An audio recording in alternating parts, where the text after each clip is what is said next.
안녕하십니까. 괴기대학교 강교수입니다. 오늘 저와 함께 연구해볼 미제 사건은요, 바로 부산 어린이 연쇄 살인 사건이 되겠습니다.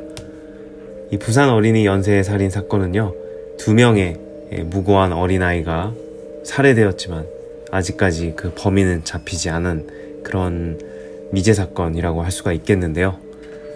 일단은 이 사건은 1975년 8월 20일 이 김현정 양 7살이죠.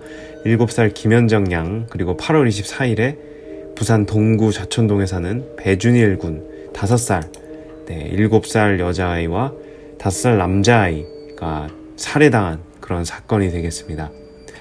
근데 이게 왜 좀 특이한 사건이냐라고 하면요, 범인은 피해 아동의 신체에다가 낙서를 했다고 합니다. 그래서 이게 너무 정상적이지 않다라는 판단을 했었고, 그래서 이제 박정희 대통령도 직접 범인을 잡아라라고 지시를 했지만 결국에 범인은 잡히지 않았습니다. 그래서 여기 지금 오른쪽에 보시는 게 김현정 양의 사진이고요. 좀 확대해서 보겠습니다. 이렇게 되겠죠. 참 안타까운 사건입니다. 그래서 어쨌든 그 김현정 양이 피살 당하던 날 어떤 일이 있었는지 한번 보자면, 8월 25일 저녁 8시에 사건이 발생했다고 합니다. 사건이 발생하기 직전이죠. 그래서 김현정 양은 평소에 핫도그를 매우 좋아했다고 합니다. 그래서 그날도 핫도그를 사 먹는다며 집을 나섰는데, 이제 이 핫도그를 먹으러 갔다가 김현정 양은 오늘 2024년이 다 될 때까지 집에 돌아오지 않은 거죠. 그래서 이게 이제 좀 이상하다. 아이가 안 들어온다. 이렇게 이제 부모님이 파출소가 주민들에게 말을 해서 찾았지만 결국 찾지 못하고, 비극적이게도 8월 21일 다음 날이죠. 새벽 5시 45분 중구 동광동 용두산 공원에서 이 문창홍 씨가 경비원이셨나봐요. 그래서 인근 숲속에서 팬티 한 장만 입은 채 죽어있는 여자아이의 시신 한 구를 발견했다. 그래서 결국 보니까 경찰들이 와서 조사를 해보니까 경부 압박으로 인한 질식사로 추정이 된다. 아이가 움직이지 못하게 손발을 단단히 결박했다. 옷을 찢어서 끈으로 결박한 것으로 보였다. 하지만 여기 굉장히 좀 잔인한 면모가 보입니다. 여기 이제 죽은 여자아이의 배에서 검은색 사인펜으로 낙서가 발견이 됐는데요. 낙서는 이랬다고 합니다.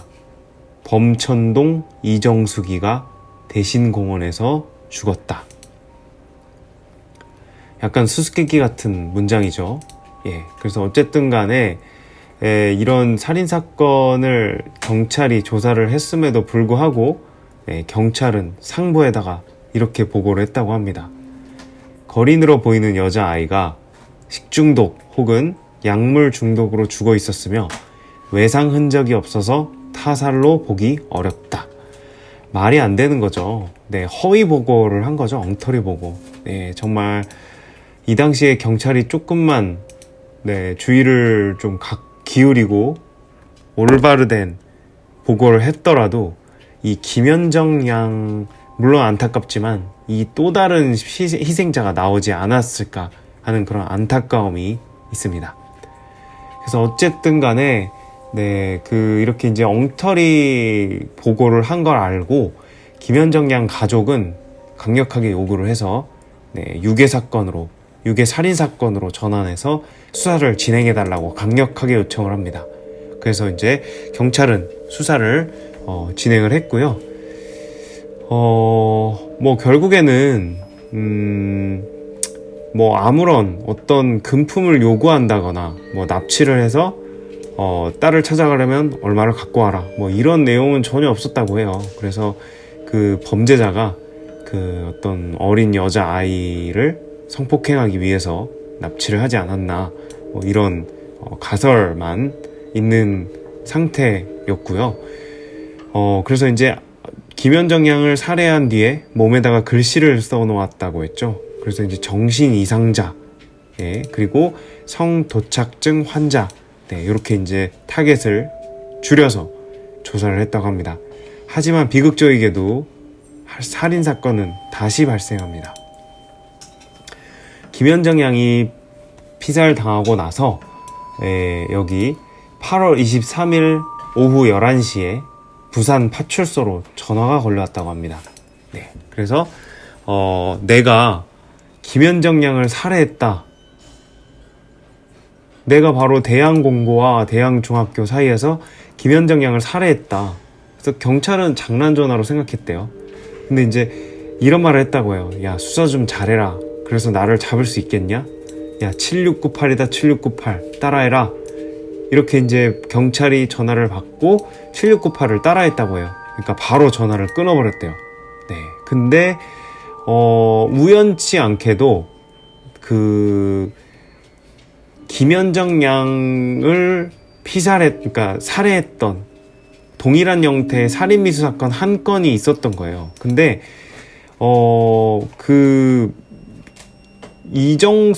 그러니까 여기 이정숙 양이 결론만 말씀드리면 살해당하진 않았대요. 예, 살인 미수에 그쳤는데 이 이정숙 양이 살인 미수를 당했던 곳이 대신공원인데 아까 여기 범천동 이정숙이가 대신공원에서 죽었다. 네, 그러니까 범죄자는요, 이게 범죄자가 맞았던 거예요. 근데 그 이정숙 양이 이 범죄자는 대신공원에서 죽었다라고 판단을 했던 거죠. 근데 여기 보면은 이정숙 양은 우연히 정말 극적으로 살아남았대요. 그러니까 여기 이 범인이 이정숙 양을 납치를 해서 그 이제 대신공원에서 목을 졸라 죽이려고 했대요. 근데 범인은 이정숙 양이 죽은 줄 알고 도망갔고, 근데 극적으로 이정숙 양은 살아남았던 거죠. 그리고 아까 7698 따라하라고 했잖아요. 근데 7698은 바로 뭐냐면 이정숙 양 집 전화번호의 바로 뒷자리였다라고 밝혔습니다. 네, 그래서 범인이 맞았던 거죠. 근데 이제 범인은 이 전화를 걸고 나서 8월 24일 오후 7시경 또 살인사건을 하나 저지릅니다. 그래서 그 살인 사건의 어떤 대상이 됐던 아동은 배준일 군이에요. 네, 여기 배준일 군. 네, 안타깝습니다. 네, 그래서 어쨌든 이 배준일 군을 또 죽였어요. 그래서 8월 25일 오전 6시에 생선 상자 적재장에서 상자 짜는 일을 하는 강영숙 씨가 상자 사이로 손이 튀어나왔었다고 해요. 그래서 상자를 열어보니 바로 배준일 군이 사망한 채로 발견이 되었던 거죠. 그래서 이 강영숙 씨가 그 배준일 군의 속옷을 걷어 올리니까 배에 낙서가 발견이 됐었다고 해요. 바로 후하하 죽였다. 네, 요거는 여기서 볼 수 있습니다. 네, 후하하 죽였다. 이게 이제 실제로 배준일 군을 살해하고 나서 그 배에 남겼던 그런 낙서가 되겠죠. 네, 그 뒤로 그래서 정말 죄 없는 두 아이를 살해한 것도 모자라서 이렇게 살해한 아동의 신체에다가 낙서를 할 정도로 정말 미친 이런 범죄자를 잡아라. 그래서 정말 전국적으로 분노의 여론이 들끓었습니다. 그래서 박정희도 이 사건을 잡아라라고 명령을 했었대요. 근데 결국에는 잡지 못했다. 네, 하지만 이 목격자가 있었다고 하는데 택시기사가 이제 배준일 군을 데리고 가는 어떤 한 남성을 택시를 태웠었다고 해요. 네, 그래서 이제 그 택시기사의 진술을 토대로 키는 170, 그리고 머리는 짧게 깎아 두 귀가 완전히 드러나 있었고, 미간은 비교적 높고 눈과 오른쪽 코 옆에 2개의 점, 오른쪽 입가에 점 1개가 있었다고 한다. 네, 그래서 이렇게 이제 몽타주가 이렇게 된다고 합니다. 네, 몽타주. 몽타주가 근데 20, 30대 정도 됐다고 해요. 아마 지금 범인이 잡히지 않았으니까 대략 지금 계산해보면 지금이 50년이 지났는데 거의 한 7, 80대 노인이 되셨겠죠. 이 정말 나쁜 범죄자는. 그래서 결국 잡지 못했습니다. 그래서 유사사건도 발생을 했는데 결국 이거는 별도의 사건이었던 걸로 결론이 났고요. 그래서 오석환 박사님은 정신 이상자가 확실하다. 네. 그리고 배준일 군, 김현정 양도 굉장히 예쁜 외모를 한 여자아이였고 두 번째 피해자 배준일 군도 곱상한 외모의 소유자. 네. 그래서 약간 성도착증과 성격 이상자에게서 볼 수 있는 소아상해증과 가학성이 나타나고 있다. 네, 이렇게 됐습니다. 그래서 그 당시 형사소송법상으로 살인죄 공소시효는 만 15년이었다고 합니다. 그래서 1990년 8월 20일 네, 이 사건은 영원히 해결되지 않은 채 미제 사건으로 남게 되었다고 합니다. 네, 그래서 이 사람 아직도 정말 살아있는지 궁금하네요. 네, 궁금하다는 의미는 이렇게 죄 없는 아이들을 살해하고 지금도 잘 살고 있을지 정말 묻고 싶네요. 네, 정말 참으로 안타까운 사건이 아닐 수 없습니다.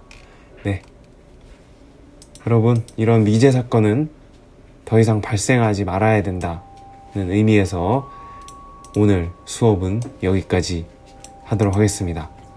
감사합니다.